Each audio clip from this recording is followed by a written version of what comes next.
ఈ దేశంలో ఎట్టి పరిస్థితుల్లో కూడా ఒక దళితుణ్ణి రాజ్యాంగం రాయడానికి సహకరించిరా వీళ్ళు. రాజ్యాంగం రాయడానికి సెంట్రల్ దాదార్లో పోటీ చేస్తే, బాబాసాహెబ్ అంబేద్కర్ పోటీ చేస్తే కాంగ్రెస్ ఓడగొట్లే. గాంధీ నెహ్రూలు అంబేద్కర్ దగ్గర పనిచేసే కజ్రోల్కర్ అనే టైపిస్ట్ను తీసుకొచ్చి రాజ్యాంగ సభకు రాకుండా కాంగ్రెస్ టికెట్ ఇచ్చి 10వ తరగతి కూడా పాస్ కాని కజ్రోల్కర్ను అంబేద్కర్ మీద 16 డిగ్రీలు చదివి 169 దేశాల రాజ్యాంగాలు చదివిన పెద్ద మేధావి స్కాలరు ఆయన రాజ్యాంగానికి రావాలి కదా. నిజంగా భారతదేశం మీద వీళ్ళకి ప్రేమ ఉంటే మంచోడు రాయాలి కదా రాజ్యాంగం భారతదేశానికి, వీళ్ళకి ప్రేమ ఉంటే. లేదా ఓడగొట్టిరు. ఎందుకు ఓడగొట్టిరు? ఒకవేళ అంబేద్కర్ వస్తే ఎవరికైతే హక్కు లేవో వానికి హక్కులు రాస్తాడనే. ఎప్పుడు మా చేతుల్లో ఉండాలి, ఆర్యుల చేతుల్లో ఉండాలి, బ్రాహ్మణుల చేతుల్లో ఉండాలి ఈ దేశం అంటే, ఇలాంటి ఆయన రాస్తే మా హక్కులు, వీళ్ళకి హక్కులు ఇస్తే మా కూర్చిపోతుందని ఓడగొట్లే. ఇదే వీళ్ళు చేసింది. అందుకే ఈ దేశంలో ఎప్పుడు కూడా ఒకటి ఒక సూత్రమే ఉంది. బాబాసాహెబ్ అంబేద్కర్ చెప్పింది, సాహు మహారాజ్ చెప్పింది, పూలే చెప్పింది. ఏంటంటే ఈ 3 సాధించే వరకు విముక్తి లేదు అన్నాడు అంబేద్కర్, పూలే, సాహు మహారాజ్. ఈ 3 ఏంటివి? నంబర్ 1 అధికారం, బిఎల్ఎఫ్. ఎస్, అధికారం వస్తే ఏం చేస్తారు మరి? దళిత ఎస్సీ ఎస్టీ బీసీలకు అధికారం వచ్చిందనుకో, మేమైతే ఏం చేస్తామంటే నిజంగా ఈ దేశానికి ప్రధానమంత్రి ఒక బహుజన వాదంతో ప్రధానమంత్రి అయితే మొట్టమొదటి చేసేది ఏంటంటే ఆస్తులు పంచుకుంటాం. ఎవ్వని తినేదే లేదు.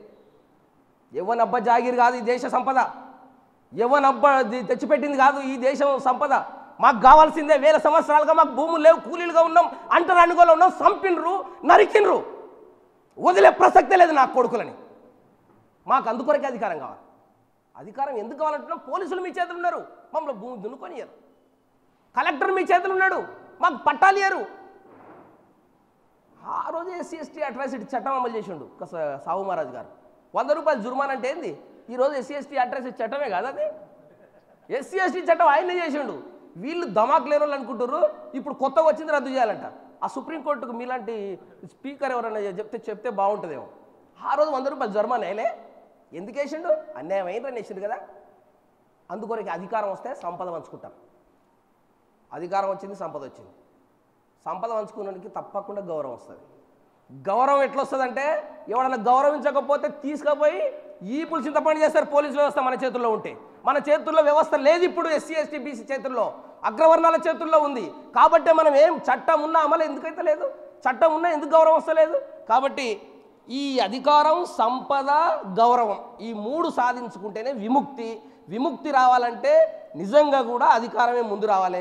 ఆ అధికారమే సాహు మహారాజు అధికారంలో ఉన్నాడు కాబట్టి రిజర్వేషన్ ఇచ్చిండు. అది రాజు అయినందుకే ఆయన అంబేద్కర్ చదివించిండు. రాజు అయినందుకే ఎస్సీ ఎస్టీ చట్టం అమలు చేసిండు. అందుకొరకే బాబాసాహెబ్ అంబేద్కర్ రాజ్యాంగ సభ పోయినందుకే రాజ్యాంగం రాసిండు. ఆయన పోయినందుకే రాసిండు, ఆయన పోకపోతే రాయపోవు. అందుకొరకు అధికారమే ముఖ్యం. అధికారం రావాలి. ఈ ఆర్యులను మనం తప్పకుండా, ఈ ఆర్యుల రాజ్యం, దీన్ని భారతదేశం కాదు, ఇది బానిసల రాజ్యం చేసినారు. ఈ ఆర్యుల రాజ్యం ఇది.